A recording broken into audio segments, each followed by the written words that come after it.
हर इंसान को personal finance की जानकारी होनी चाहिए। लॉन्ग टर्म में अपने पैसों की रकम कैसे बढ़ाते हैं, इन स्किल्स के बारे में जानकारी होनी चाहिए। आज मैं आपको पर्सनल फाइनेंस नहीं सिखाऊंगा।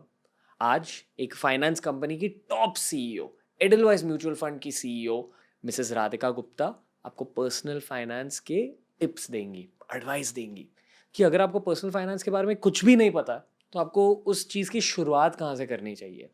यह है पर्सनल फाइनेंस बेसिक्स, पर हमने साथ साथ एडवांस्ड पर्सनल फाइनेंस की भी बात की है।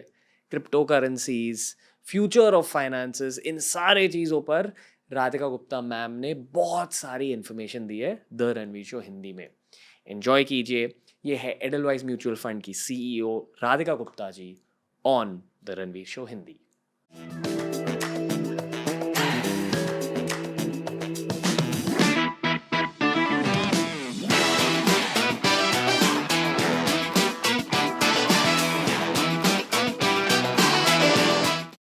राधिका गुप्ता जी, द रणवीर शो हिंदी में आपका स्वागत है। बहुत-बहुत शुक्रिया। तो हमारे लिसनर्स को मैं ये कहना चाहूँगा कि राधिका मैम इंडिया के एक टॉप फाइनेंस सीईओ है, एडलवाइस म्यूचुअल फंड की सीईओ है, और इस टीआरएस हिंदी के स्पेशल एपिसोड में आपको बहुत ही क्विक फाइनेंशियल कोचिंग मिलेगी, जो मेरे अनुसार एक लाइफ की स्किल होती है, बट हमें ये स्किल कॉलेज और स्कूल में नहीं सिखाई जाती। एंड अकॉर्डिंग टू मी, अगर आपको इस स्किल को अच्छे से सीखना है तो आपको फाइनेंस एक्सपर्ट से ये स्किल सीखनी चाहिए। तो मैम, आपको फाइनेंशियल क्वेश्चंस पूछने से पहले मैं ये पूछना चाहूंगा कि आपने इतनी कम उम्र में ये सीईओ का खिताब कैसे पाया? सब उम्मीद करते हैं कि कम उम्र में तरक्की करेंगे। आपने भी बहुत तरक्की की है कम उम्र में, लेकिन कोई प्लान नहीं करता कि भई सीईओ बन जाएँगे। I always tell young people, मैं नौजवानों से कहती हूँ कि आप मेहनत करो, आप जो आपके पास अपॉर्च्युनिटीज़ हैं, आप उनमें बेस्ट करो और सीखने की क्षमता रखो। आप सीखते जाओ, जो आपको मौके मिलें उनका बेस्ट बनाते जाओ और आपको पता ही नहीं है आपको ज़िंदगी कहाँ से कहाँ ले जाएगी, खासकर इंडिया जैसे देश में। और मैम, मतलब आप पर्सनल फाइनेंस की भी एक्सपर्ट हो, पर जनरली आप एक फाइनेंस प्रोफेशनल हो। तो पर्सनल फाइनेंस अगर आपको किसी बच्चे को समझाना हो तो आप वो एक्सप्लेनेशन की शुरुआत कहाँ से करोगे? एक्चुअली हमें पर्सनल फाइनेंस ना स्कूल और कॉलेज में सिखाया नहीं जाता, लेकिन मुझे लगता है हमें हिंदुस्तानियों की तरह हम घर में पर्सनल फाइनेंस एक्चुअली देखते हैं हमारे घरों में, हमारी माँओं के साथ। शायद पहली बार आपने बजट का, जो हम फाइनेंस में कहते हैं कि फाइनेंस मिनिस्टर आके बजट देगी, ये सब होगा। आपने अपनी माँ को घर का बजट बनाते हुए देखा है। हम लोग ज़्यादातर मिडल क्लास लोग हैं, राइट? और घर में कमाई कम होती थी, खर्चे बहुत ज़्यादा होते थे। तो कम में कैसे मैनेज करना, ये शायद सबकी पर्सनल फाइनेंस की पहली सीख थी। और फिर हमने कहा है, शायद घरों में देखा होगा कि मेरे पापा डाकखाने में इन्वेस्ट करते थे, एफडी में इन्वेस्ट करते थे, फिर शेयर बाजार में इन्वेस्ट करते थे। तो इन चीज़ों का ज़िक्र एक्चुअली घर में होता था, लेकिन हम इनकी पूरी जानकारी और सीख नहीं दे पाते हैं। And the other problem is कि आज का ऐसा गूगल का ज़माना है, सब लोग, पर्सनल फाइनेंस एक ऐसा क्षेत्र है, it's a little like Bollywood and politics. हर बंदे को इसके बारे में एक ओपिनियन है। लेकिन हम्म। आपने एक बात बहुत सही कही कि ये एक बहुत टेक्निकल फील्ड है, कॉम्प्लिकेटेड फील्ड है, मुश्किल नहीं है, लेकिन टेक्निकल है, तो इसकी सीखना एक्सपर्ट से लेनी चाहिए। जैसे आपके पेरेंट्स डॉक्टर्स हैं, आप कहेंगे मेडिकल बातों की सीख भी एक प्रोफेशनल से लेनी चाहिए, चाहे गूगल बाबा आपको कुछ भी कहे। तो मैम, एक 22 साल के प्रोफेशनल को आप क्या फाइनेंशियल एडवाइस देंगे? मतलब ये फाइनेंस गेम की शुरुआत कहाँ से करनी चाहिए? मान लो उन्होंने कभी लाइफ में कमाया नहीं है, पर अभी कमाना स्टार्ट हुआ है, जस्ट स्टार्ट हुआ है, तो पहली एडवाइस क्या होगी आपकी? तो सबसे पहले मेरी एडवाइस वो फाइनेंशियल प्रोफेशनल को होगी, और मैंने भी 22 साल में कमाना शुरू किया था खुद, जब मैं न्यूयॉर्क में थी और कुछ सीखनी थी। तो पहली मेरी एडवाइस होगी कि लेज़ी मत बनो, प्रोक्रेस्टिनेट मत करो, शुरुआत करो। क्योंकि रणवीर, क्या है, ये पर्सनल फाइनेंस ऐसी चीज़ है जिसमें बड़े-बड़े भी गलतियाँ करते हैं। आप भी गलती करोगे। अब अगर आप, ये कैप्टन रघुनामन ने मुझे सिखाया था, अगर आप लाइफ में किसी चीज़ में ना गलतियाँ ट्रेनिंग ग्राउंड पे करो, जब आप यंग हो, जब आप 22-23 साल के होते हो, आपकी कमाई कुछ ज़्यादा नहीं होती, तो जो भी आप गलतियाँ करोगे ना, आप एक छोटे अमाउंट पे करोगे। By the time you are 30, आप 30 साल के हो जाओगे, इनकम बढ़ जाएगी, आपको सीख मिल जाएगी। तो कोई भी अमाउंट छोटा नहीं होता, चाहे वो ₹500 हो, चाहे वो ₹1000 हो, चाहे वो ₹2000 हो। सबसे पहली मेरी सीख ये है कि निवेश करना, इन्वेस्टमेंट करना आप शुरुआत कीजिए, उसके बाद बहुत सारी और सीख आती है। आई फील कि लोगों को पहले हैबिट्स बनानी चाहिए। मतलब आपको यूज टू होना चाहिए कि हाँ, अभी इतनी तनख्वाह आई है, इसका 10%, इसका 20% लेकर मुझे कैसे भी पर्सनल फाइनेंस में इतना पैसा तो डालना ही है। इतना प्रतिशत पैसा डालना ही है, 10%, 20% एटलीस्ट। पर आप बिल्कुल बना लीजिए, आप बिल्कुल ठीक कह रहे हैं। जैसे आपकी सैलरी अगर 15,000 रुपए है, 20,000 रुपए है, जो भी है, आप कहिए मैं 5%, 10%, जैसे आप टैक्स देते हैं ना, टैक्स तो जिंदगी की में आपको देना ही पड़ता है, चॉइस नहीं है। तो ऐसे ही आप कहिए कि सेविंग की और इन्वेस्टमेंट की मेरी एक टैक्स है, एक सर्टेन अमाउंट है, चाहे वो 5 हो, 10 हो, अब मेरे केस में 40 है, जो भी हो, कोई जजमेंट नहीं है। लेकिन आप उतनी हैबिट डालिए कि मैं इतना सेव करूंगा, इतना मेरे पास है ही नहीं, वो निवेश के लिए जाए। हम्म। मैम, एक शब्द होता है कॉम्पाउंडिंग। आई थिंक मोस्टली हमारे लिसनर्स को भी कॉम्पाउंडिंग के बारे में पता है, पर अगर आपको कॉम्पाउंडिंग समझाना होता तो आप कैसे समझाते? तो मैं आपको इस तरह से समझाऊंगी और फिर मैं आपको एक थोड़ा-सा फनी एग्जांपल दूँगी। टेक्निकल टर्म्स में पहले आपको समझाती हूँ। आपके पास ₹100 हैं। पहले साल आपका मुनाफ़ा हुआ, आपका प्रॉफिट हुआ ₹10, तो आपके पास ₹110 हो गए। अगले साल आपका दोबारा ₹10 प्रॉफिट हुआ। लेकिन आपका जो ये द ₹10 प्रॉफिट हुआ या 10% प्रॉफिट हुआ, ये ₹100 पे नहीं हुआ, ये ₹110 पे हुआ। तो अगर आप 110 टाइम्स 10% करेंगे तो आपको 120 नहीं मिलेगा, आपको ₹1 ज़्यादा मिलेगा, आपको 121 मिलेगा। तो आपको लग रहा है यार ये ₹1 की क्या बात कर रही है? 2 साल में ये ₹1 का कंपाउंडिंग का वैल्यू है। अगर आप 25 साल तक ये काम करेंगे तो ये कंपाउंडिंग बहुत बड़ी होती जाएगी। अब मैं आपको एक हम्म। साधारण एग्जांपल देती हूँ। आपने शायद वाइन्स के बारे में सुना होगा या व्हिस्की के बारे में सुना होगा, है ना? जी। तो मैं एक बार स्कॉटलैंड गई थी, its home of whisky single malts. अगर आप एक 12 साल और जितनी पुरानी व्हिस्की होती जाती है उतना उसका दाम बढ़ता है। तो अगर आप 12 साल की सिंगल मॉल्ट का प्राइस देखें, वो शायद कुछ ₹200 होगा। अगर आप 18 साल की देखें, आपने एज उसकी 50% बढ़ाई है, लेकिन उसकी वैल्यू डबल हो जाएगी। और अगर आप उसकी एज 10%, 25 साल पुरानी सिंगल मॉल्ट दे दें, तो उसकी वैल्यू शायद 10 टाइम्स हो जाएगी। This true. Is the power of compounding. जितना वक्त आप दें किसी चीज को, इन्वेस्टमेंट डिस्प्रोपोर्शनेटली बढ़ता जाता है। और इसकी ये सीख है, हमें पैसे को, कंपाउंडिंग को रोकना नहीं चाहिए, निवेश करके छोड़ देना चाहिए। तो जैसे हमने हैबिट्स की बात करी, आई थिंक जो एक दूसरा की पॉइंट होता है वो है कि लेट योर मनी कंपाउंड। मतलब अगर आपने अपने सेविंग्स में कुछ पैसा डाल दिया, उसे आपको सेविंग्स में ही छोड़ना चाहिए। और हर इंसान के लिए आई फील एक ऐसा स्टैश होना चाहिए, एक ऐसा कलेक्शन होना चाहिए पैसे का, जिसे वो कभी हाथ नहीं लगाए। मतलब उसे बस बढ़ते बढ़ते रहना चाहिए।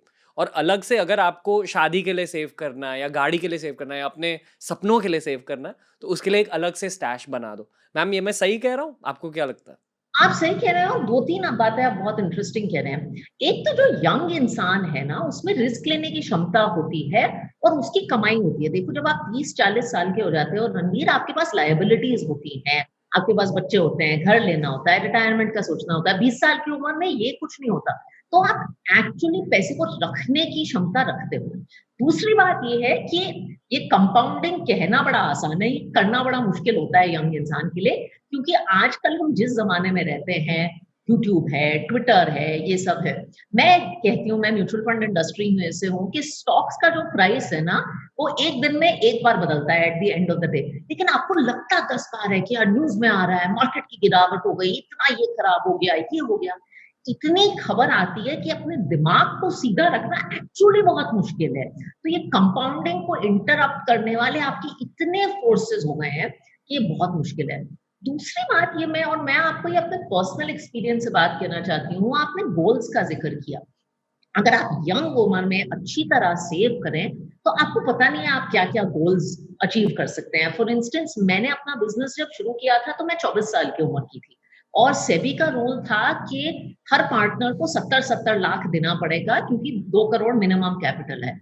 अब जब मैं शिफ्ट इंडिया करना चाहती थी, तो मेरे मम्मी-पापा नहीं चाहते थे, सबको होता है। लेकिन मुझे किसी से पूछना नहीं पड़ा क्योंकि मैंने कमाया था 22 साल की उम्र से और सेव किया था और इन्वेस्ट किया था। तो जब आप कमाते हैं, सेव करते हैं, तो जो आपके सपने हैं, स्टार्टअप करना है, एंटरप्रेन्योर बनना है, बिज़नेस करना है, शादी करनी है, बाहर पढ़ाई करनी है, या आप इसमें आत्मनिर्भर हो सकते हैं। हम्म। आ, मैम, ये कहना सही रहेगा कि आई फील इंडियंस की पर्सनल फाइनेंस की शुरुआत म्यूचुअल फंड से होनी चाहिए, अकॉर्डिंग टू मी। मैंने खुद भी इससे ही शुरुआत की थी जब मेरी कमाई स्टार्ट हुई थी, क्योंकि बहुत बहुत लोग ना स्टॉक मार्केट से बहुत ज़्यादा फैसिनेटेड है और वो ठीक है, पर वो एक अलग गेम होती है। मतलब वो क्रिकेट की तरह होता है, आपको वो सीखना पड़ता है, आपको कंटिन्यूसली प्रैक्टिस करना पड़ता है। पर मान लो आप एक मीडिया प्रोफेशनल हो, आप एक एंटरप्रेन्योर हो, आपकी कोई दुकान है और आपको स्टॉक मार्केट गेम खेलनी नहीं है, तो आपकी शुरुआत as an amateur I feel कि म्यूचुअल फंड से होनी चाहिए। तो जिन लोगों को म्यूचुअल फंड के बारे में नहीं पता, I actually let ma'am explain. Ma'am, mutual fund होता क्या है और ये आपके लिए क्यों फायदेमंद हो सकता है, और why is it a good step one? तो ये गुड स्टेप वन, और ऑफ कोर्स मैं एक म्यूचुअल फंड सीईओ हूँ, तो मेरे पास बहुत सारा बायोस होगा, लेकिन मैं आप जो कह रहे हैं वो बिल्कुल सही है। अब म्यूचुअल फंड होता क्या है, इसको साधारण तरीके से समझाएं। स्टॉक मार्केट सबको पता है कि मैं रणवीर हूँ और मैंने 5 स्टॉक ले लिए, रिलायंस ले लिया, एचडीएफसी ले लिया, ठीक है। अब इसको लेने के लिए मुझे एक डीमैट अकाउंट खोलना पड़ेगा, मुझे मेहनत करनी पड़ेगी कि कौन सी कंपनी लूँ, कौन सी कंपनी अच्छी है, कौन सी कंपनी बुरी है, इसको ट्रैक करना पड़ेगा। मेरे पास टाइम नहीं है, मैं बहुत बिजी हूँ, मेरा काम बहुत है, मैं लॉयर हूँ, मैं डॉक्टर हूँ, मैं फाइनेंस प्रोफेशनल हूँ, तो ये कौन करेगा मेरे लिए? म्यूचुअल फंड एक व्हीकल है जो हमारे रेगुलेटर हैं, जिनको सेबी कहते हैं, जिन्होंने जो क्रिएट किया है आम इंसान के लिए, जहां ये काम आप आउटसोर्स कर सकते हैं एक फंड मैनेजर को। एक फंड मैनेजर एक फाइनेंशियली क्वालिफाइड प्रोफेशनल होता है, जनरली 20-30 साल का एक्सपीरियंस होता है, और बाकी के रणवीर पिक करे उससे अच्छा एक फंड मैनेजर पिक करता है। और आप अकेले पैसे नहीं डालते, बहुत सारे हजारों लाखों लोग एक म्यूचुअल फंड में पैसे डालते हैं। आपने 1000 डाल दिए, मैंने 5000 डाल दिए, किसी के पास और कमाई है तो उसने 1 लाख डाल दिए, और वो फंड मैनेजर आपके लिए आके एक पोर्टफोलियो बनाता है। तो इसेंशियली आप अपना जो ये काम है कि कौन से स्टॉक में निवेश करना है, ये एक म्यूचुअल फंड वाले को देते हैं। म्यूचुअल फंड में निवेश करने का मतलब ये नहीं है कि आप स्टॉक मार्केट में निवेश नहीं कर रहे, आप कर रहे हैं, लेकिन डिसीजन मेकिंग कोई और आपके लिए ले रहा है। उसके लिए वो आपको 1-2% की फी चार्ज करता है, जो कि ज्यादा नहीं है। साल के हर साल आपको ये फी चार्ज करता है। दूसरी बात मैं आपको ये कहना चाहती हूँ, जो बहुत लोग नहीं जानते हैं, कि जब लोग म्यूचुअल फंड का जिक्र करते हैं, निवेश का जिक्र करते हैं, तो उन्हें लगता है ये सब काम बहुत रिस्की है, अरे मार्केट क्रैश हो जाएगा, मेरा क्या हो जाएगा। म्यूचुअल फंड सिर्फ स्टॉक वाले नहीं होते और सिर्फ रिस्की नहीं होते। हमारी म्यूचुअल फंड इंडस्ट्री में रणवीर इतने तरह के फंड है कि हर इंसान के लिए मुझे लगता है एक फंड है। ऐसे भी फंड है जो पैसा बिल्कुल सेफ डिपॉजिट जैसे बैंक एफडी जैसे इंस्ट्रूमेंट्स में लगाते हैं 1-2 दिन के लिए, और ऐसे भी फंड्स हैं जो छोटी छोटी कंपनियों में पैसा लगाते हैं, जो बहुत रिस्क लेते हैं, जहां आपको 10 साल का निवेश करना चाहिए। तो हर नीड के लिए, जैसे हिंदुस्तान में हर टाइप के लिए खाना आपको 50 रुपए का भी मिलेगा, लाखों का भी मिलेगा, म्यूचुअल फंड भी आपको हर तरह की नीड के लिए मिलेगा। तो आपकी नीड के मुताबिक आप म्यूचुअल फंड। और मैम, ये फाइनेंस की दुनिया में दो टर्म्स होते हैं, low risk low return, high risk high return. ये भी मैम आप समझा दो, और हमें ये भी समझा दो कि म्यूचुअल फंड उस स्पेक्ट्रम में कहाँ पड़ता है, क्या लो रिस्क लो रिटर्न होता है या हाई रिस्क हाई रिटर्न होता है। और जिन लोगों को इन शब्दों से डर हो रहा है ये सुनकर कि क्या हो रहा है ये रिटर्न रिस्क, आप उनका डर भी थोड़ा सा दूर कर दो मैम। तो सबसे पहले तो रिस्क तो बुरी चीज नहीं है, जिंदगी में भी बुरी रिस्क नहीं चीज, रिस्क बुरी चीज नहीं है। मैं आपको नौकरी के सिलसिले में एग्जांपल देती हूँ रिस्क रिटर्न का, फिर आप निवेश के सिलसिले में आप देख सकते हैं। तो अगर मैं एक स्टार्टअप ज्वाइन करूँ, छोटी कंपनी ज्वाइन करूँ, रिस्की लगता है। क्यों? छोटी कंपनी बंद हो सकती है, राइट? लेकिन चांसेस आर के वो कंपनी बहुत बड़ी हो सकती है, अगली फ्लिपकार्ट, पेटीएम, ये सब हो सकती है, मुझे बहुत सारा पैसा मिलेगा, मैं बहुत ग्रो हो जाऊंगा। दूसरी तरफ आप एक एमएनसी ज्वाइन करो, चांसेस आर के वो एमएनसी बड़ी बंद नहीं होगी, हाई रिस्क नहीं है, लेकिन आपकी जो सैलरी ग्रोथ है, करियर ग्रोथ है, आप कभी फोर्ब्स के पेज पे आओगे नहीं कि मैंने एचयूएल के लिए काम किया। दोनों में कोई प्रॉब्लम नहीं है, कोई जजमेंट नहीं है लाइफ में। लेकिन वो एमएनसी वाली नौकरी लो रिस्क है, लोअर रिटर्न है। वो स्टार्टअप वाली नौकरी हाई रिस्क हायर रिटर्न है। इन्वेस्टमेंट्स में भी कुछ ऐसा ही है। कुछ ऐसे इन्वेस्टमेंट होते हैं जो ज्यादा रिस्क लेते हैं लेकिन रिटर्न ज्यादा मिलता है। कुछ ऐसे इन्वेस्टमेंट होते हैं जो कम रिटर्न देते हैं लेकिन रिस्क कम होता है। और ये कोई there is no free lunch in life, हम फाइनेंस में कहते हैं कोई फ्री का खाना नहीं है।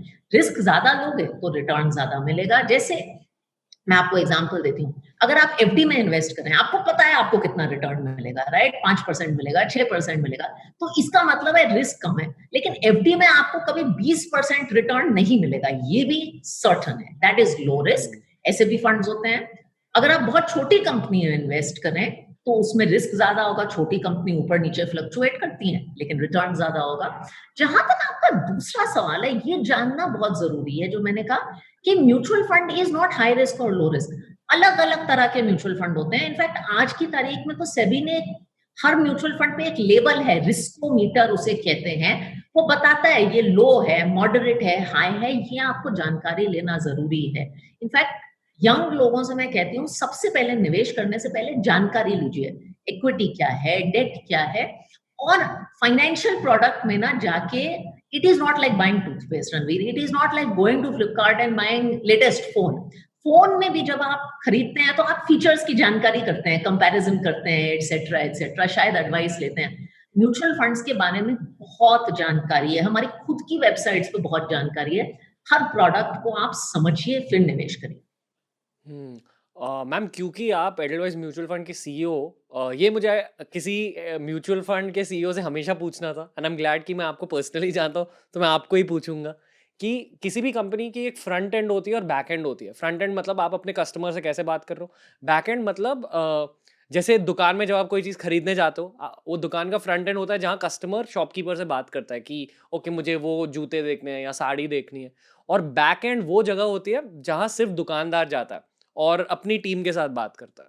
तो एक म्यूचुअल फंड कंपनी के बैकएंड में क्या-क्या होता है? मतलब आप, आई नो बहुत ब्रॉड सवाल है, बट आप बेसिक से समझा सकते हो just to create a perspective हमारे लिसनर्स के लिए? ये बहुत इंटरेस्टिंग प्रोफेशन है। तो मैं आपको बताती हूँ, आप जब एक म्यूचुअल फंड कंपनी के बारे में देखते हैं तो आप शायद क्या सोचते हैं? आप हमारे फंड मैनेजर को देखते हैं और सीईओ को देखते हैं। फंड मैनेजर वो होते हैं जो आपके बिहाफ पे पैसे इन्वेस्ट करते हैं, निवेश करते हैं। लेकिन हम म्यूचुअल फंड कंपनी में बहुत सारी चीजें देखते हैं। फॉर इंस्टेंस हमारा एक बहुत बड़ा डिपार्टमेंट है जो सेल्स डिपार्टमेंट है। सेल्स डिपार्टमेंट दुनिया, हमारे जो म्यूचुअल फंड प्रोडक्ट्स हैं उन्हें बैंक्स के पास प्लेस करता है, एडवाइजर्स के पास प्लेस करता है, वेबसाइट्स पर प्लेस करता है, जिसके लिए आप ये प्रोडक्ट देख सकते हैं, आपके पास ये प्रोडक्ट लेके आता है। मार्केटिंग डिपार्टमेंट है जो आपको जानकारी देता है कि अलग अलग प्रोडक्ट्स क्या करते हैं। एक पूरा रेगुलेटरी और कंप्लायंस डिपार्टमेंट है, और इसका मैं जिक्र इसलिए कर रही हूँ क्योंकि इंडिया में mutual fund is one of the most regulated. निवेशक के लिए, इन्वेस्टर के लिए सेबी ने और सरकार ने बहुत मैकेनिज्म्स बनाए हैं जिससे कि आपके पैसे प्रोटेक्टेड हों। जिस कंपनी के पास आपके पैसे हैं उसको सरकार को बहुत सारे डिस्क्लोजर्स देने पड़ते हैं, बहुत सारी बातें बतानी पड़ती है। यहाँ तक कि आपके फंड मैनेजर और सीईओ की भी सैलरी आपको पब्लिकली मिल जाएगी, आप कितनी फीस दे रहे हैं ये सब पब्लिक है, और इसके लिए भी एक डिपार्टमेंट है। एक पूरा टेक्नोलॉजी डिपार्टमेंट है, अगर आप हमारी वेबसाइट पे जाके खरीदना चाहें तो वो है। एक पूरा सर्विस डिपार्टमेंट है। तो आम तौर से जैसे हमारी म्यूचुअल फंड कंपनी में कुछ 200-250 लोग हैं जो सारा काम करते हैं जिससे कि आप निवेश कर सकें। जी। मैम, तो अगर मान लो किसी ने म्यूचुअल फंड्स में अपने पैसे डाले, उसके बाद नेक्स्ट स्टेप क्या होता है? आपके अकॉर्डिंग, अगर आप अपने छोटे बहन या छोटे भाई को एडवाइस दे रहे होते तो आप क्या कहते कि ठीक है, उन्होंने अपनी थोड़ी सेविंग्स म्यूचुअल फंड्स में डाल दी, what is the next step? तो अगर आप अपना निवेश करना चाहते हैं तो आप, I want to go back to एक बात जो आपने कही कि आप अपने गोल सेट आउट कर लीजिए। और मैं आपको एक छोटा सा फॉर्मूला देती हूँ, आप अपने गोल को 3 बकेट में डिवाइड कर लीजिए। मेरे बहुत सारे लॉन्ग टर्म गोल है कि 10 साल बाद ये करना है, 15 साल बाद ये करना है, या कुछ पैसा है जिसका मुझे यूज ही नहीं पता लेकिन बाद में काम आएगा। ओके, सो कॉल दैट आपका लॉन्ग टर्म बकेट। उसको आप ऐसी चीजों में डालिए जो हायर रिस्क है, इक्विटी है, क्योंकि आप समय दे सकते हैं, कंपाउंडिंग का आप फायदा उठा सकते हैं। अब कुछ ऐसे गोल्स बनाइए जो 2-3 साल के गोल्स हैं। 3 साल में घर लेना है, 3 साल में बाहर पढ़ाई करनी है, 3 साल में अपने आप को ट्रीट करना है किसी चीज के लिए। वो अपना पैसा आप डालिए, चाहे म्यूचुअल फंड या किसी और चीज में जो मीडियम रिस्क है, क्या, क्योंकि आपके पास टाइम कम है, तो वो स्टॉक मार्केट में नहीं जाता पैसा, वो थोड़ा मीडियम रिस्क। और कुछ ऐसा पैसा है जिसे कंटिंजेंसी पैसा कहते हैं, शॉर्ट टर्म पैसा कहते हैं, वो आप या तो बैंक में रखिए या एफडी में रखिए, या ये जो सेफर डेट म्यूचुअल फंड है उनमें रखिए। तो अपने पैसे को शॉर्ट, मीडियम और लॉन्ग में डिवाइड करिए और उसके हिसाब से एलोकेट करिए म्यूचुअल फंड में। बाद में मैं दूसरी बात यंग लोगों से कहूंगी, हम ज्यादातर लोग सैलरीड प्रोफेशनल है Ranveer. If you don't own a business, जैसे मुझे मंथली सैलरी मिलती है, उस सैलरी का भी आप एक पोर्शन निकालिए, चाहे वो 10% हो, 20% हो, जो आप रिकरिंग सेव करते रहें। और उसके लिए शायद आपने एसआईपी वर्ड सुना होगा, सिस्टमैटिक इन्वेस्टमेंट प्लान। उसके जरिए आप एसआईपी करिए। एसआईपी भी म्यूचुअल फंड ही है, लेकिन वही म्यूचुअल फंड प्रोडक्ट में हर महीने आपका पैसा ऑटोमेटिकली जाता है। मतलब बेसिकली कोई फाइनेंस प्रोफेशनल ने आपकी म्यूचुअल फंड की इन्वेस्टमेंट प्लान की हुई है, आपके पास आके कहता है कि आप हर महीने मुझे इतना पैसा दे दो, मैं आपके लिए इन्वेस्ट कर दूंगा म्यूचुअल फंड्स में। हाँ, तो एसआईपी एक्चुअली आपको करना नहीं पड़ता। आप एक बार एसआईपी सेटअप करते हो वेबसाइट पे जाके, वो ऑटोमेटिकली आपके बैंक अकाउंट से डेबिट हो जाता है। इससे क्या होता है रणवीर, आप में एक डिसिप्लिन आ जाती है कि आपको हर महीने करना नहीं पड़ता। करना पड़ता है तो फिर आप सोचते हो यार आईफोन खरीद लूं या कुछ और कर लूं, या इतने खर्चे हैं लाइफ में। तो वो ऑटोमेटिकली होता है। मैं खुद अपने पैसों का I do about 6-7 SIPs a month, अलग अलग फंड्स में, low risk, medium risk, high risk, मैं एसआईपी करती हूँ। तो मुझे पता है मेरी सेविंग होती रह रही है, और फिर मुझे मैं टेम्पटेशन नहीं आती कि चलो इसका ये कर लो। हम्म। इसके बाद नेक्स्ट स्टेप क्या होता है मैम? मतलब अगर इसके बाद जैसे कोई कोई लोग स्टार्टअप्स में इन्वेस्टमेंट स्टार्ट करते हैं, कोई कोई लोग स्टॉक मार्केट में एंट्री करते हैं, बट आपको क्या लगता है क्या करना चाहिए? अगर आप मान लो आपकी एक तगड़ी फाइनेंशियल स्ट्रैटेजी है कि आपने एफडी में भी डाल दिया पैसा, म्यूचुअल फंड्स में डाल दिया, एसआईपीज में डाल दिया, what is the next step? तो देखिए 80%, एंड हम लोग यंग लोग होते हैं तो we like all these new things, stocks, international markets, technology companies, bitcoin. I mean I am sure you are going to ask me about that at some point. पहले मैं आपको बहुत बोरिंग एडवाइस देती हूँ ना, पैसा बड़ी मुश्किल से कमाया जाता है। 80% जो आपका पैसा है, जो अभी तक हमने बात किया है, आप उसका ये करो। अब 20% of your money, if you want to do more innovative things, जिसकी हम बात कर सकते हैं, तो आप करो। लेकिन 80% ना लाइफ में दाल चावल और घर का खाना होना चाहिए। हम्म। 20% आप बिरयानी खाओ, बाहर जाओ, पिज्जा खाओ, वो सब ठीक है। इसके बाद आप कई ऑप्शंस देख सकते हैं। एक तो कुछ लोगों को घर खरीदना होता है रणवीर, तो आप घर के गोल के लिए सेविंग कर सकते हैं। दूसरा, हम्म। आप म्यूचुअल फंड में जब निवेश करते हैं तो आप इंडिया की कंपनीज में इन्वेस्ट करते हैं। एक चीज जो मैं सलाह दूंगी कि थोड़ा पैसा बाहर की कंपनीज में भी डालो। आज हम जूम पे बात कर रहे हैं, एप्पल का फोन यूज करते हैं, टेस्ला के बारे में हम सब सुनते हैं, और ऐसी बहुत सारी कंपनीज हैं। टिंडर के बारे में शायद आपने सुना होगा। इनमें भी आप निवेश कर सकते हो म्यूचुअल फंड्स के जरिए, 5,000 रुपए की शुरुआत से। तो ये आप देख सकते हैं अगर आपने अपने बेसिक्स ठीक ठाक कर लिया तो ये एक और ऑप्शन है। डायरेक्ट स्टॉक्स देख सकते हैं। तो ये सारी चीजें आप उसके बाद देख सकते हैं। इंडिया में भी ये इंटरनेशनल म्यूचुअल फंड्स वाली कंपनीज होती है, मतलब एक इंडियन म्यूचुअल फंड कंपनी जो फॉरेन स्टॉक्स में इन्वेस्ट करे, जैसे टेस्ला, टिंडर? हाँ, बिल्कुल। इनफैक्ट हम एज़ एडलवाइज़ हम इस क्षेत्र में one of the largest players हैं, एंड आई थिंक बहुत सारी कंपनीज़ में आपको ऑप्शंस मिलेंगे। एंड आई टेल यू, आपको बहुत इंटरेस्टिंग ऑप्शंस मिलेंगे। आपको ऐसी फंड्स मिलेंगे जो सिर्फ टेक्नोलॉजी कंपनीज़ में इन्वेस्ट करती हैं। तो हम एक फंड जैसे चलाते हैं जो 60 टेक्नोलॉजी स्टार्टअप डिस्रप्टिव कंपनीज़ में इन्वेस्ट करता है बाहर, and it has some of these companies like Match and Apple and Google etcetera. आपको ऐसी कंपनीज मिलेंगी जो इंडिया और बाहर की हेल्थ केयर फंड्स में इन्वेस्ट करें। तो हेल्थ केयर हमें पता है, वैक्सीन बाहर बन रही हैं, फाइजर का हमने सुना है। जो पाथ ब्रेकिंग हेल्थ केयर का काम होता है वो बाहर होता है। आपको ऐसी कंपनीज मिलेंगी जो चाइना में इन्वेस्ट करती हैं। एक फंड ऐसा आपको मिलेगा, 2 फंड है इंडिया में जो आपको चाइना में निवेश करवा सकते हैं। चाइना एक बहुत बड़ा मार्केट है। इंडिया की हम ग्रोथ के बारे में बात करते हैं तो चाइना भी एक बिग मार्केट है। ऐसी कंपनीज मिलेंगी जो सारे इमर्जिंग मार्केट्स, जो सारी यंग इकोनॉमीज हैं, Brazil, China, Russia, emerging markets जिसे कहते हैं, तो आपको ये सारे ऑप्शंस आज की तारीख में इंडिया में बैठे बैठे मिलेंगे, और आप 5,000 रुपए से शुरू कर सकते हैं। मैम आई फील कि लिसनर्स को इस एपिसोड से बहुत कुछ सीखने को मिल रहा है, मुझे खुद बहुत कुछ सीखने को मिल रहा है। आई ऑल्सो फील कि आप एक बहुत ज़्यादा हम्बल इंसान हो, तो आप बिल्कुल अपने प्रोफेशनल विंस, प्रोफेशनल विक्ट्रीज, जो चीज़ आपने प्रोफेशनल वर्ल्ड में की है, उन चीज़ों के बारे में आप ज़्यादा बात नहीं करते। But I would still request you कि एक बार शेमलेसली ये बता दो कि एडलवाइस म्यूचुअल फंड के थ्रू आप कितने बड़े पोर्टफोलियो को मैनेज कर रहे हो अक्रॉस इंडिया, और आपने उसमें इंक्रीमेंट क्या लाई है, एज इन वहाँ प्रोग्रेस क्या हुआ है जब से आप सीईओ बने हो? क्या क्या प्रोग्रेस हुआ है उस म्यूचुअल फंड कंपनी में? तो रणवीर, एंड मुझे ऐसी चीजों के बारे में बात करना अच्छा नहीं लगता। तो Edelweiss mutual fund I think मेरी और आपकी तरह है, एक यंग म्यूचुअल फंड है जिसके सपने बहुत हैं, और भगवान की कृपा से हमने ग्रोथ बहुत देखी है। तो मैंने 4 साल पहले ज्वाइन किया था, एंड हमने एक बहुत बड़ी म्यूचुअल फंड को लिया था। तो 2016 में मैंने ये डेटा देखा था, हमारे पास कुछ 2,000 करोड़ थे जो हम मैनेज कर रहे थे लोगों के पोर्टफोलियोज में, अब हम 50,000 करोड़ से ज्यादा, अबाउट 52,000 करोड़ लोगों का पैसा मैनेज करते हैं। और बहुत, जो मुझे बहुत खुशी है कि एक यंग टीम है, लेकिन इसने नया नया बहुत काम किया है। अभी हमने इंटरनेशनल फंड्स का जिक्र किया।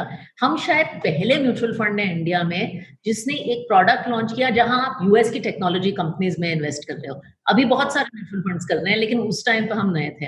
हम पहले म्यूचुअल फंड थे जिसने कहा कि एक चाइना का भी प्रोडक्ट है, इंडिया के तो बहुत सारे हैं, चाइना का भी है, एक हेल्थ केयर का भी। तो हमने मार्केट में नए नए ऑप्शंस, एफडी जैसे प्रोडक्ट्स, जैसे हमने भारत बॉन्ड सरकार के साथ किया, तो हम बहुत नए नए आइडियाज लेके आए हैं मार्केट के लिए। तो एक्चुअली नंबर से ज्यादा मुझे उसकी खुशी है। और हमारे पास लोग बहुत जुड़ गए हैं, तो कुछ 5 लाख कस्टमर्स अब हमारी फैमिली में जुड़ गए हैं, और we enjoy talking to them, तो वो बहुत खुशी देता है। मैम, एक फाइनेंशियल प्रोफेशनल को सेपरेट क्या करता है एज कंपेयर टू एन आम जनता? मतलब एक आम इंसान से एक फाइनेंशियल प्रोफेशनल किस तरह से अलग है? क्योंकि मुझे ये पता है कि आपके स्किल्स होते हैं, टेक्निकल स्किल्स होते हैं, टेक्निकल नॉलेज होती है, बट किसी भी फाइनेंस प्रोफेशनल को न्यूज़ बहुत ज़्यादा फॉलो करना पड़ता है, दुनिया में क्या क्या हो रहा है, कौन सी कंपनीज ग्रो कर रही है, उन सब चीज़ों को भी फॉलो करना पड़ता है। तो आपके खुद के लाइफ में आपको क्या क्या पढ़ाई करनी पड़ती है, आपको क्या क्या अपडेट्स खुद के दिमाग में डालने पड़ते हैं, ये थोड़ा सा समझा दो।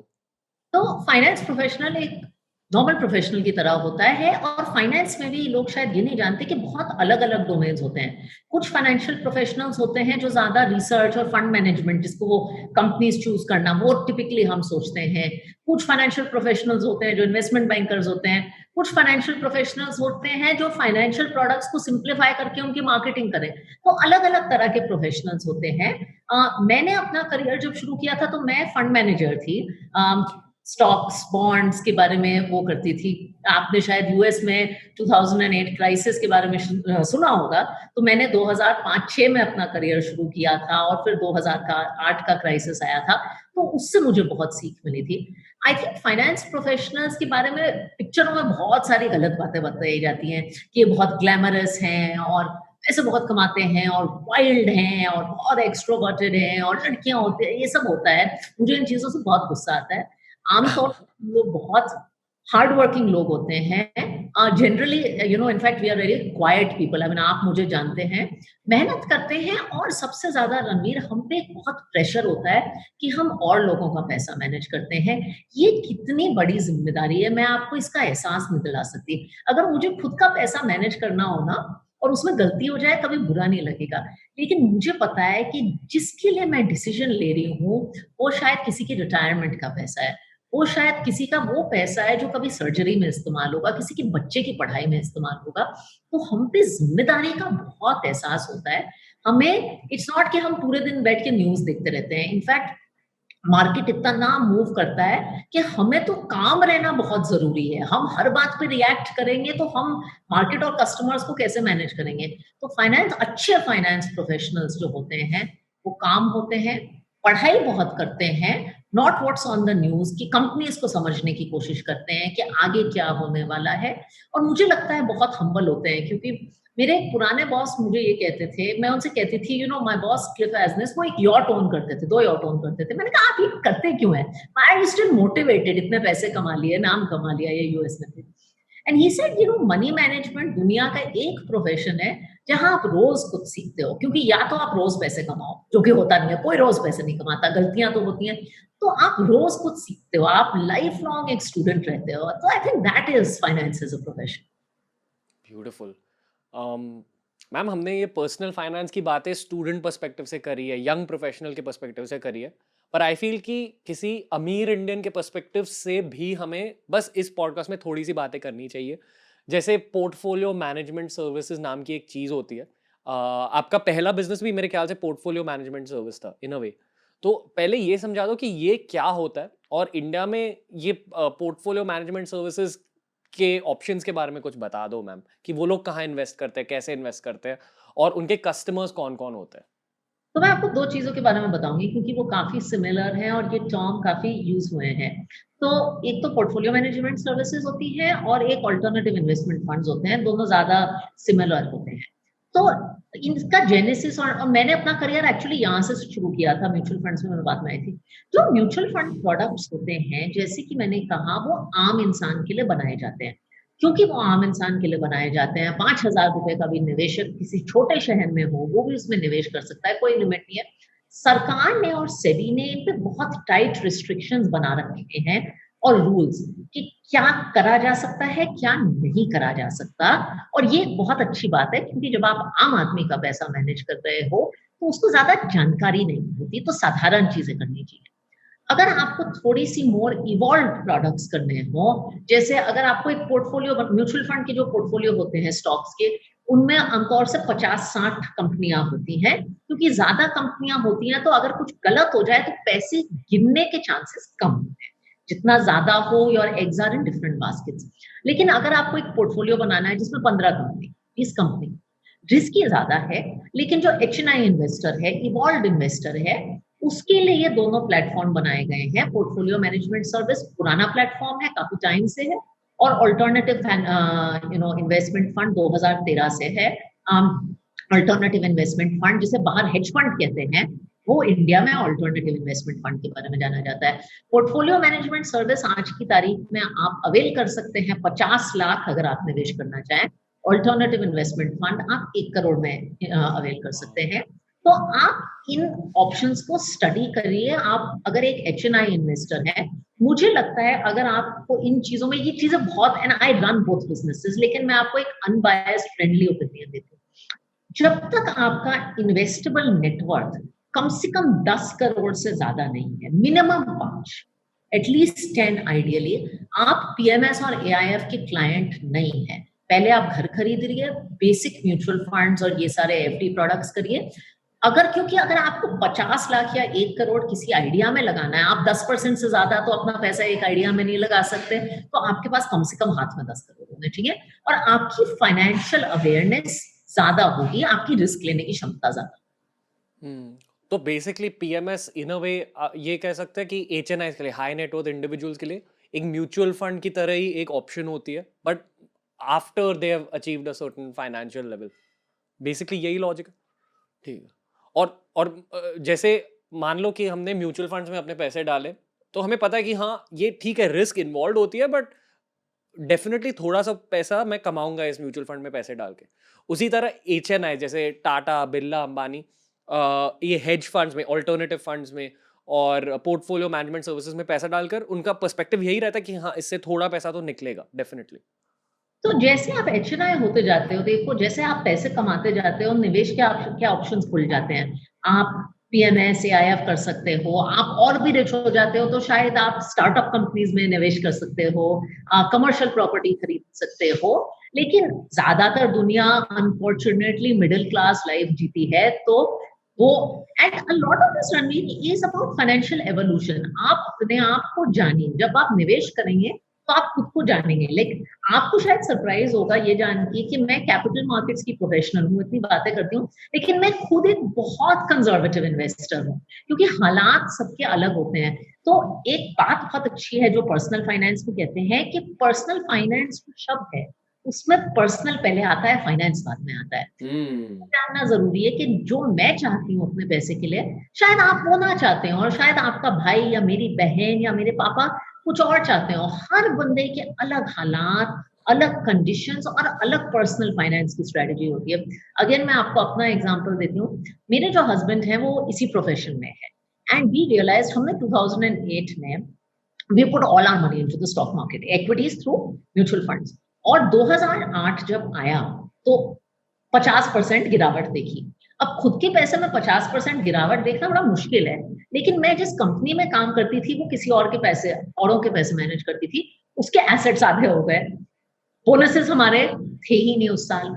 मेरे हस्बैंड गोल्डमैन सैक्स में काम करते थे, गोल्डमैन सैक्स का स्टॉक प्राइस गिर गया, तो हमारे पूरे परिवार पे साथ आके ये मार्केट का इम्पैक्ट हो गया।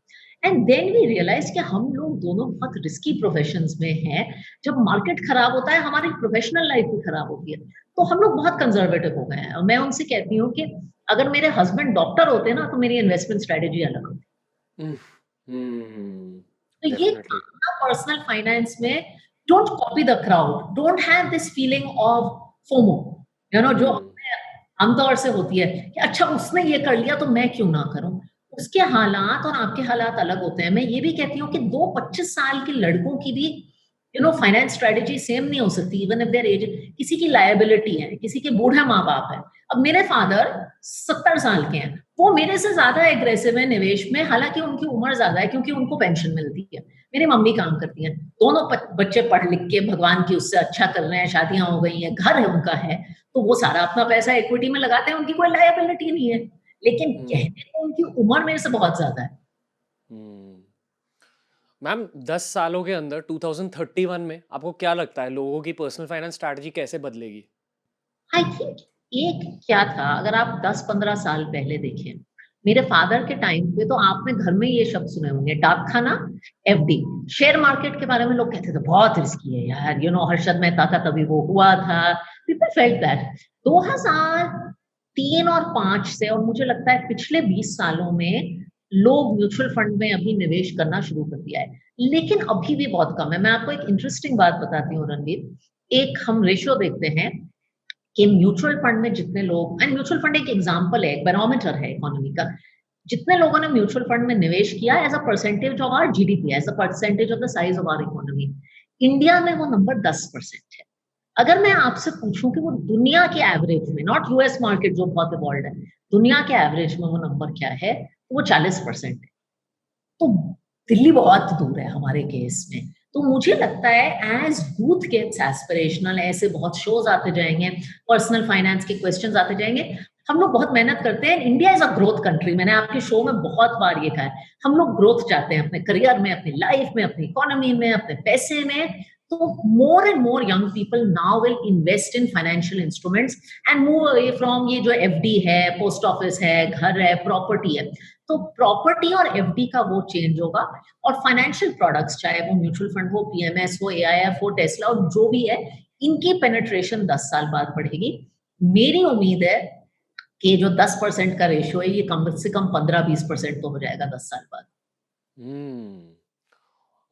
मैम हर एपिसोड के एंड में हम एक ट्विटरवर्स सेक्शन करते हैं अब, जहाँ हम ट्विटर से क्वेश्चंस लेते हैं, पर इस एपिसोड में थोड़े से अलग स्ट्रैटेजी से इस चीज़ को अप्रोच करेंगे। मेरे टीम में मेरे एक एडिटर है अक्षत तिवारी, वो पर्सनल फाइनेंस के बहुत बड़े फ़ैन हैं, तो उन्होंने आपके लिए कोई क्वेश्चंस भेजे हैं, तो ट्विटरवर्स के पहले मैं उनके क्वेश्चंस आपसे पूछना चाहूँगा।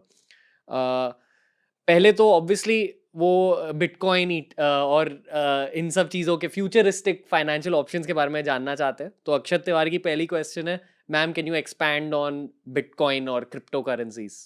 ओके सर, आजकल हर इंसान में से क्रिप्टो करेंसी के बारे में पूछता है। अब आप मेरा मजाक उड़ाएंगे कि सीईओ आई है, लेकिन मैं ये जवाब दूंगी, मुझे ये कैटेगरीज, मैंने बहुत सीखने की कोशिश की है, लेकिन मुझे अभी तक पूरी तरह से समझ नहीं आई है निवेश के हिसाब से, क्योंकि मुझे लगता है ये कैटेगरी इंडिया में रेगुलेटेड नहीं है। अगर आप देखेंगे, मैंने इस कॉन्वर्सेशन में सेबी का बहुत जिक्र किया है, बिकॉज मुझे लगता है पैसा वहां डालना चाहिए जहां उसका वापस आने की क्षमता है, जहां सरकार की ओवरसाइट हो। जब तक इसमें नहीं है, मैं किसी को नहीं कह सकती कि इसमें पैसा डालें। उनकी दूसरी क्वेश्चन है diversification simplified, gold, stocks, mutual fund, crypto, business, self growth, skills भी। मतलब पर्सनल फाइनेंस सिर्फ हम फाइनेंशियल टूल्स की बातें नहीं कर रहे, पर्सनल फाइनेंस ऑल्सो इंक्लूड्स कि आपकी लाइफस्टाइल कैसी है, आप किन चीज़ों पर खर्चा करना चाहते हैं, जिम पे खर्चा करना चाहते हैं, आपको कितनी बार हफ्ते में बाहर जाना है खाने के लिए, उन चीज़ों पर कैसे खर्चा करना चाहिए। एंड आई थिंक कि इस पॉडकास्ट में हमने गोल्ड और सिल्वर के बारे में बात नहीं किया, तो if you could expand on these two things. So diversification बहुत जरूरी है। मैं आपको इसको सिंपल तरीके से समझाती हूँ। आपने बैलेंस्ड डाइट का कॉन्सेप्ट सुना है? आप ग्रेन भी खाते हैं, दूध भी खाते हैं, सब्जी भी खाते हैं। शायद सब्जी आपके लिए बहुत अच्छी है, लेकिन आप सब्जी सिर्फ सब्जी नहीं खाते ना। जी। हिंदुस्तानी जो थाली होती है, उसमें हर चीज होती है, क्योंकि and financial products are like this. अलग अलग तरह के निवेश होते हैं। इक्विटी होता है जो कि हाई रिस्क हाई रिटर्न निवेश, कंपनीज में पैसा डालता है। डेट होता है जो एफडी की तरह है, सेफ है लेकिन आपको रिटर्न होता है। गोल्ड होता है, गोल्ड एक ऐसा प्रोडक्ट है, और गोल्ड की हम आगे भी बात करेंगे, जो जब बुरा वक्त आता है गोल्ड अच्छा करता है। Gold is a store of value. बाहर का पैसा होता है, जैसे मैंने बाहर की कंपनीज के बारे में बात किया। तो ये जो चार अलग अलग तरह के निवेश हैं, या अलग अलग टाइम पे अच्छा करते हैं। कभी गोल्ड अच्छा करता है, कभी इक्विटी करता है, कभी डेट। अच्छा पोर्टफोलियो, जो डाइवर्सिफाइड पोर्टफोलियो अच्छी थाली होता है, उसमें इन चारों का थोड़ा-थोड़ा कंपोनेंट होता है और ये जानना बहुत ज़रूरी है। जहाँ तक गोल्ड की बात है, अम, 2 बातें याद रखिए। पहली बात, jewellery is not an investment. मैं ज्वेलरी की बहुत शौकीन हूँ, उसको इन्वेस्टमेंट मत मानिए। अगर आपको फाइनेंशियल गोल्ड खरीदना है और आप अपने पोर्टफोलियो का 5-10% ज़रूर रख सकते हैं, तो आप या तो गोल्ड बॉन्ड की तरह खरीद सकते हैं, जो कि सरकार ने बनाया है, या gold mutual fund, gold ETF या गोल्ड म्यूचुअल फंड आता है। ये दोनों प्रोडक्ट बेसिकली, जितना गोल्ड प्राइस बढ़ेगा उतना आपको रिटर्न मिलेगा। आप फिजिकल गोल्ड खरीद के अपने लॉकर में मत रखिए, क्योंकि आपको स्टोरेज का प्रॉब्लम हो। और मैम सिल्वर सिल्वर की भी बातें होती है, तो is it the same as a gold investment? Silver is the same, लेकिन सिल्वर के अभी मार्केट में ज्यादा प्रोडक्ट नहीं है। लोगों को सिल्वर के बारे में बड़ा एक्साइटमेंट होता है। Silver and gold are very similar, तो गोल्ड हो तो आपको सिल्वर की ज्यादा जरूरत नहीं पड़ेगी। Okay, lovely. ये बहुत शेमलेस क्वेश्चन है, बट आई फील कि एक फाइनेंशियल प्रोफेशनल को पूछ सकते हैं some kind of stock recommendations, मतलब to keep an eye out India में या अब्रॉड। तो अनफॉर्चुनेटली मेरा प्रोफेशन मुझे स्टॉक रिकमेंडेशन देना अलाउ नहीं करता। Okay. I don't like to focus on single stocks in India. मैं आपको थीम्स के बारे में बता सकती हूँ। I like to focus on themes that tap consumption in. तो वो थीम्स क्या है मैम? हाँ, तो आई थिंक थीम्स जो इंडिया में आज की तारीख में इंटरेस्टिंग है, कंजम्पशन एक बहुत बड़ी थीम है, क्योंकि as India gets more progressive, जैसे मिडिल क्लास बढ़ती जाएगी, हमने चाइना के किस्से में देखा है, वो कंज्यूम ज्यादा करेगी। हेल्थ केयर एक बहुत इंटरेस्टिंग थीम है इंडिया में। फाइनेंशियल सर्विसेज, ये इंडिया की बड़ी बड़ी थीम्स है। Consumption, health care, financial services, इन बड़ी बड़ी थीम्स में फोकस करना चाहिए। स्टॉक्स आते जाते रहते हैं और इन थीम्स में आप मार्केट लीडर चुनिए। ओके मैम, अभी ट्विटर के क्वेश्चंस लेंगे। आपके लिए बहुत सारे पर्सनल क्वेश्चंस हैं, क्योंकि बहुत लोगों ने आपका इंग्लिश पॉडकास्ट भी देखा है। और मैं इस पॉडकास्ट के ऑडियंस से भी ये कहूँगा कि मैम का जो हमने इंग्लिश एपिसोड किया था वो डेफिनेटली सुन लीजिए। वो एक बहुत ज़्यादा इंस्पिरेशनल मोटिवेशनल एपिसोड है। ये थोड़ा सा फाइनेंस स्पेसिफिक एपिसोड है। तो हाँ, ये एक इंटरेस्टिंग सवाल है तुषार शर्मा का। एग्जैक्टली फाइनेंस रिलेटेड नहीं है, बट मैं फाइनेंस पर्सपेक्टिव से आपसे यही सवाल पूछूंगा। How to deal with rejections and failures both personally and professionally. तो मैम ये आप एक फाइनेंशियल पर्सपेक्टिव से भी समझा दो, क्योंकि जब हम रिस्क की बातें कर रहे हैं तो रिस्क में आपकी हार भी हो सकती है और ये लोग समझते नहीं। बट आई एम श्योर कि आपने भी अपने करियर में थोड़े लॉसेस देखे होंगे, थोड़े रिजेक्शंस देखे होंगे, तो आपका एटीट्यूड उन मोमेंट्स में कैसा होना चाहिए? मैं आपको 2 बातें बताती हूँ, और आपने वो पर्सनल सवाल था, आपने फाइनेंशियल एंगल दिया। फाइनेंस की ये ब्यूटी है कि फाइनेंस आपको ज़िंदगी के बारे में भी बहुत सिखाता है। तो ये सवाल दोनों के लिए रिलेवेंट है। आई थिंक रिजेक्शन की 2 बातें हैं। एक तो जब फाइनेंस में आप लॉस देखते हैं या ज़िंदगी में, इट इज़ बिकॉज़ आपने ज़िंदगी में कुछ रिस्क ली है, पैसे के साथ कुछ रिस्क ली है। उस रिस्क के बारे में सीखिए। After that loss, it is very important to understand, like when I had that loss in 2008 जो मैंने आपको बताया, I sat back and thought, how do I prevent this from happening again? ये दोबारा कैसे ना हो, मैंने गलती क्या की? एक तो ये बहुत ज़रूरी है और ये ज़िंदगी में भी बहुत ज़रूरी है। दूसरी बात ये है कि आपको जानना है कि ये होता रहेगा। फाइनेंस में भी, ज़िंदगी में भी रिजेक्शन भी होगी, लॉस भी होगी। और लॉस हो जाए, लेकिन रिस्क लेना मत भूलिए। क्या होता है फाइनेंस में, after a crisis, after we lose money, कुछ लोग जिंदगी में क्राइसिस के बाद इतना सहम जाते हैं रणबीर, कि वो दोबारा रिस्क नहीं लेते। ये कभी खुद के साथ मत होने देना, and you are too young for that. हम्म जब आपने 20s में हो, आपके अंदर वो ब्रेवरी भी होनी चाहिए, वीरता होनी चाहिए अपने फाइनेंशियल डिसीजंस को लेकर भी, कि जो भी करूंगा मैं देख लूंगा या देख लूंगी।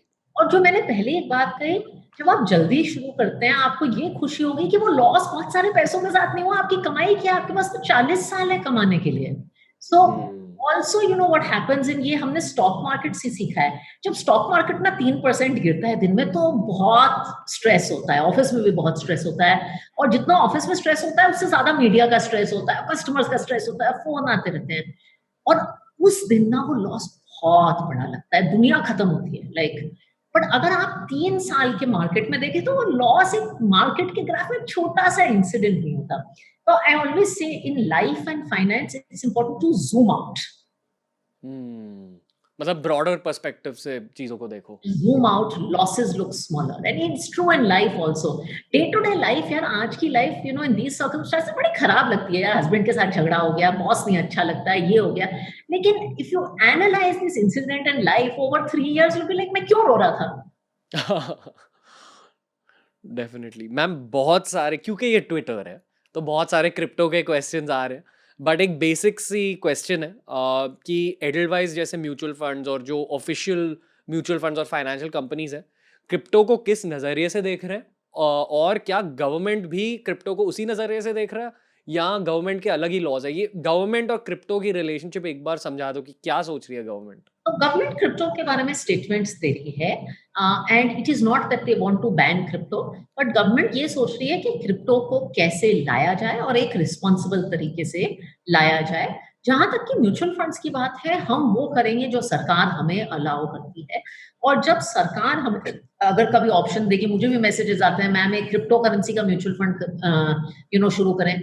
जब वो एक रेगुलेटेड प्रोडक्ट हो जाएगा और हमें लगेगा कि हम कुछ ऑफर कर सकते हैं सरकार के दायरों में, तो हम बिल्कुल करेंगे। ये आदर्श मिश्रा का सवाल था। अब नचिकेत निसल पूछते हैं, what is the right way for a 20-year-old to perceive money? मतलब अगर एक 20 साल का लड़का या लड़की है, क्या उन्हें स्किल्स में ज्यादा इन्वेस्ट करना चाहिए, मतलब खुद पर ज्यादा इन्वेस्ट करना चाहिए कि फिटनेस या किसी चीज सीखने में या एडटेक में, या उन्हें म्यूचुअल फंड्स और पर्सनल फाइनेंस ऑप्शंस के बारे में सीखना चाहिए? See, it is a balance, or I am a finance professional, my business is money. But I will tell you as a young person, जिंदगी का सबसे बड़ा इन्वेस्टमेंट आपके लिए आप खुद हो, आपका करियर है। क्योंकि जो पैसा और रिटर्न, लाइक स्टॉक्स में आपको 10%, 20% रिटर्न मिल जाएगा, आपकी सैलरी ग्रोथ, आपकी करियर ग्रोथ 10-20% से बहुत ज्यादा होगी। तो द पहला इन्वेस्टमेंट, पहला निवेश खुद में होना चाहिए, अपनी स्किल्स में, अपनी ग्रोथ में। नथिंग विल मैच, कोई निवेश आपका जो बिजनेस सक्सेस है या करियर सक्सेस है एज अ यंग पर्सन, उसको नहीं मैच कर सकता। सो सबसे ज्यादा बड़ा निवेश तो एज अ यंग पर्सन खुद में होना चाहिए। एंड जो आप कमाते हैं उसको अच्छे से इन्वेस्ट करिए, तो खुद मेहनत करिए और पैसे को ऐसे निवेश करिए कि वो भी आपके साथ मेहनत करे। जी, ब्यूटीफुल आंसर। मैम, हमारे को फाउंडर मनीष पांडे पूछते हैं, ask ma'am her prediction of the current market given the Covid situation. मतलब कोविड की वजह से क्या बदलाव होने वाले हैं अगले 5 सालों में, अगले 10 सालों में? Because definitely human behaviour change हो चुका है, तो इसकी वजह से कौन से इंडस्ट्रीज बेनिफिट हुए हैं? जैसे आपने वो थीम्स की बात करी, तो वो थीम्स के पर्सपेक्टिव से भी समझा दो कि कोविड की वजह से फाइनेंशियल मार्केट्स में क्या बदलाव आए हैं। तो देखिए, मार्केट में क्राइसिस तो आते जाते रहते हैं एंड आई थिंक हम बहुत मुश्किल टाइम से गुजर रहे हैं अभी, तो I recognise that. But I think one of the जो इस टाइम का ये एक पहला हेल्थ क्राइसिस है, मैंने 2008 भी देखा है। आई थिंक इसका सबसे लास्टिंग इम्पैक्ट डिजिटाइजेशन पे होगा एंड दैट इज वाई मैं टेक्नोलॉजी पे बहुत एक्साइटेड हूँ। अब बहुत सारी टेक्नोलॉजी कंपनीज इंडिया में हैं, बहुत सारी बाहर हैं। आई थिंक जैसे मैं आपको अपना एक छोटा सा एग्जाम्पल देती हूँ। मैं म्यूचुअल फंड सीईओ, 23 मेरे ब्रांचेस थे। हम पहले सोचते थे कि बहुत सारे लोगों को एम्प्लॉय करेंगे, बड़ी सारी ब्रांचेस होंगी। अब हमें लगता है हम डिजिटल में ना ज्यादा इन्वेस्ट करते हैं। तो जो कंपनीज इस क्षेत्र में काम कर रही हैं वो इम्पोर्टेंट है। पहले लोग सिनेमा जाते थे पिक्चर देखने, अभी आप देख रहे हो कितने लोग अपना time Netflix, streaming, content, YouTube, इसमें स्पेंड कर रहे हैं। सो आई थिंक ऐसी इंडस्ट्रीज को इससे बहुत सारा फायदा होगा। दूसरी बात ये है, और ये इंडस्ट्री स्पेसिफिक नहीं है, हर क्राइसिस ना बिजनेस को टेस्ट करता है। जिसका अच्छा बिजनेस है, रोबस्ट बिजनेस है, वो अच्छा करता है। तो I think strong get stronger, ये भी एक इम्पैक्ट होगा। जो हर सेक्टर के मार्केट लीडर्स हैं, जिनका बिजनेस मॉडल अच्छा था, जिन्होंने कस्टमर्स का अच्छा ख्याल रखा है, उनका ज्यादा अच्छा होने वाला है। So the strong will also get strong. Ma'am, जैसे किसने ख्याल रखा? आप बैंक्स का देख लीजिए, अच्छे बैंक होते हैं, बुरे बैंक होते हैं। अब बिना नाम लिए जो अच्छे बैंक्स हैं, इस टाइम पे लोगों को लगेगा अच्छा ये बैंक सेफ है, अच्छा अच्छा बैंक है, एचडीएफसी बैंक है, अच्छा बैंक है, सेफ बैंक है, तो ट्रस्ट ज्यादा होगा। आप चांस नहीं लेंगे यार अपने बुरे टाइम में, यार बैंक पे तो ना चांस ले। तो जो अच्छे बैंक्स हैं, जिन्होंने कस्टमर को अच्छा सर्विस किया है, जिनका ये परसेप्शन है कि सेफ्टी बहुत अच्छी है, वो ग्रो करेंगे, वो मार्केट शेयर लेंगे, बुरे बैंक्स। ओके, ये एक इंटरेस्टिंग सवाल है। ध्रुमित पटेल पूछते हैं, can you ask ma'am her views on status driven society? कि जैसे हम ये महंगे फ़ोन्स पर, महंगे गैजेट्स पर, महंगे कपड़ों पर खर्चा करते हैं, महंगी गाड़ियों पर खर्चा करते हैं। इंडिया में इतनी ज़्यादा स्टेटस ड्रिवन मेंटालिटी क्यों है? और इस स्टेटस ड्रिवन मेंटालिटी की वजह से आपके फाइनेंशियल गेम पर क्या असर पड़ सकता है? ये बड़ा इंटरेस्टिंग सवाल है एक्चुअली रणवीर, बिकॉज़ मैं जिस घर से आई थी और मुझे लग रहा था जिस वैल्यूज़ के साथ हम बड़े हुए हैं, हम वैल्यू फॉर मनी, मेरी माँ हर चीज़ में वैल्यू फॉर मनी देखती थी। वीफीएम हमारा बड़ा जोक था हमारी फैमिली में। I think a younger generation and not just a younger one, आजकल बहुत हो गया है आईफ़ोन्स दिस दैट। मैं फ्रैंकली इसको ज़्यादा समझती नहीं हूँ। I think you should invest in things जो अप्रिशिएट करें। मैं एक फाइनेंशियल प्रोफेशनल हूँ, तो मुझे समझ नहीं आता कि लोग इतनी बड़ी-बड़ी गाड़ियाँ लेते हैं और गाड़ी का वैल्यू शोरूम से निकलने के बाद 40% डिप्रिशिएट करता है। लेकिन अगर आप मेरे से कहें मैंने बाहर जाके पढ़ाई की, एक आईवी लीग एजुकेशन ली, that is an expense, that is an investment. वो मेरा करियर की ट्रैजेक्टरी बढ़ा सकता है। तो मैं ऐसे खर्चे को वो करती हूँ। Of course they can be थोड़ा-सा फ्रिवोलस एक्सपेंस। मैंने भी अपनी पहली सैलरी के बाद एक बहुत फैंसी हैंडबैग लिया था, तो वो सबका होता है। बट अगेन वो 80-20 रूल लाइफ का अप्लाई करता है। आई थिंक 80% जो आप खर्चा करें ना, उसके बारे में ये सोचिए कि ये मेरी लाइफ एक्चुअली बेटर कैसे कर सकता है। किसी और के लिए खर्चा मत करो यार। हुँ। हुँ। आई फ़ील मेरे एक रैपर है, फ़ेवरेट रैपर है जिनका नाम है जे-ज़ी, वो बिलियनेयर बन चुके हैं। उन्होंने कहा था कि अगर आपको ये लग रहा है कि यार मैं ये चीज़ खरीदूँ या नहीं खरीदूँ, बहुत महँगी चीज़ है, तो खुद से ये पूछो कि आप ये चीज़ 2 बार खरीद सकते हो कि नहीं? और अगर आप 2 बार उस चीज़ को आराम से खरीद सकते हो और उसके बाद भी 2 बार खरीदने के बाद भी आपके पास पैसे बचे, मतलब आप उस चीज़ को अफ़ोर्ड कर सकते हो। तो don't deny yourself of luxury, but ये खुद से ये पूछो कि आप 2 बार उस चीज़ को अफ़ोर्ड कर सकते हो या नहीं? एंड आई थिंक चॉइसेस होती हैं, तो मैं आपको एक छोटा किस्सा बताती हूँ। व्हेन यू नो जब मैं बड़ी हुई थी इटली में वगैरह नाइजीरिया में, हम लोग ब्रांडेड क्लोथ्स नहीं पहनते थे, अफोर्ड नहीं कर सकते थे, लेकिन सारे क्लासमेट्स पहनते थे।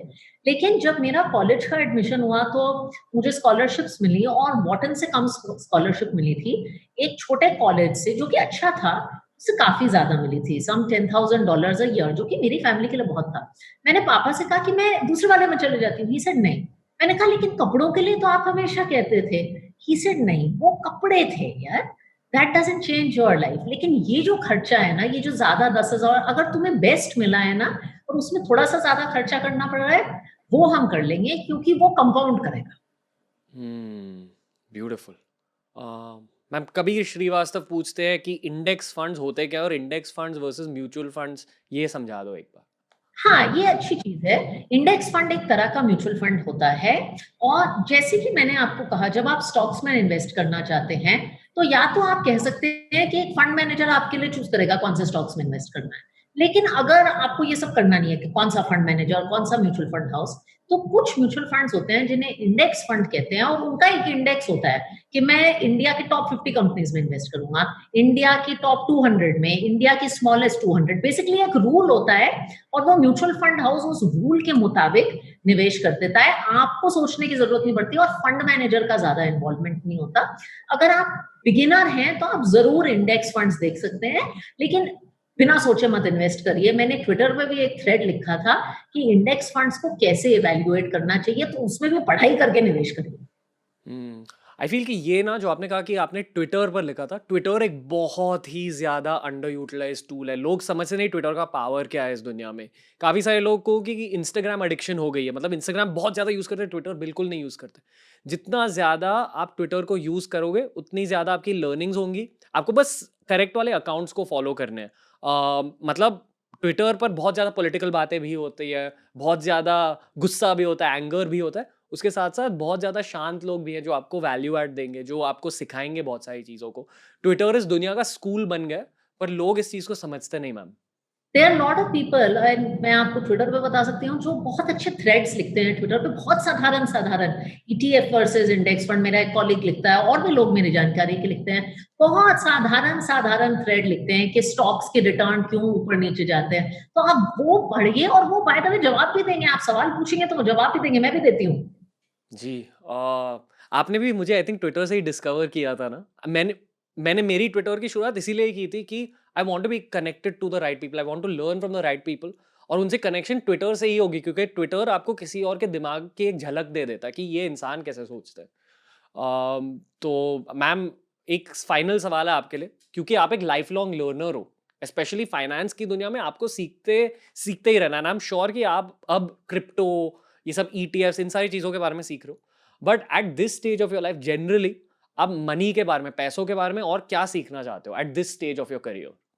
At this stage of my career मैं ऑफ कोर्स नए-नए एसेट क्लासेस, क्रिप्टो इन सब के बारे में तो सीखती रहती हूँ। मैं ये ज़्यादा सीखनी चाहती हूँ कि ये जो फाइनेंशियल कॉन्सेप्ट्स हैं, क्योंकि मेरा ये प्रोफ़ेशन है। मेरा प्रोफ़ेशन ये है कि फाइनेंशियल प्रोडक्ट्स को लोगों तक पहुँचाना है। मैं ये इसके बारे में सीखना चाहती हूँ कि मैं ये जो कॉम्प्लेक्स कॉम्प्लेक्स फाइनेंशियल आइडियाज़ हैं, उनको मैं लोगों तक, हिंदुस्तानियों तक कैसे पहुँचाऊँ, जिससे कि जो 10% की मैंने बात की, वो शायद एक दिन 40% हो जाए। मैं ये सीखना चाहती हूँ। चाहे वो आप जैसे लोगों से मैं डिजिटल के बारे में सीखूँ, मार्केटिंग के बारे में सीखूँ, सिम्प्लिफिकेशन के बारे में सीखूँ, मैं ये सीखना चाहती beautiful. Radhika Gupta ma'am, thank you. आपने द रणवीर शो हिंदी पर भी एक अपीयरेंस की है अब, एंड आई एम श्योर कि आपके साथ हम बहुत सारे एपिसोड्स बनाएंगे in the coming years. Ma'am के हैंडल्स मैंने नीचे लिंक कर दिए। मैम, कोई एक हमारे यूथ के लिए फाइनल मैसेज दे दो, जो भी लोगों को दिमाग में रखना चाहिए, whether it's about career growth, self growth और फाइनेंशियल ग्रोथ। आपकी फाइनल मैसेज क्या होगी? देखो इस टाइम पे मैं आपको एक ये मैसेज दूँगी कि खुश रहना सीखो और ग्रेटफुल रहना सीखो। हम जब ये शूट कर रहे हैं रणवीर, दुनिया में इतना कुछ हो रहा है और मैं और आप देखते हैं, तो मैं आपको यही कहूँगी कि खुश रहना बहुत ज़रूरी है और यंग इंडिया के लिए ना पॉज़िटिव रहना। इन टाइम्स में बहुत सिनिकल हो सकते हो आप मनी के बारे में, अपने करियर के बारे में। Be calm, try to do good and try to be positive. एक बहुत अच्छी कहीं 2 लाइनें मैंने पढ़ी थी, मुझे तो शायरी का शौक है कि जब तक शाखाएँ रहेंगी, फूल भी आएँगे, पत्ते भी आएँगे, कि जब तक शाखाएँ रहेंगी, फूल भी आएँगे और पत्ते भी आएँगे। ये दिन आज अगर बुरे हैं तो अच्छे भी आएँगे। तो ये आप याद रखिएगा। Radhika Gupta ma'am, thank you. Hoping to have you again on The Ranveer Show English and The Ranveer Show Hindi. Thank you, ma'am. Thank you.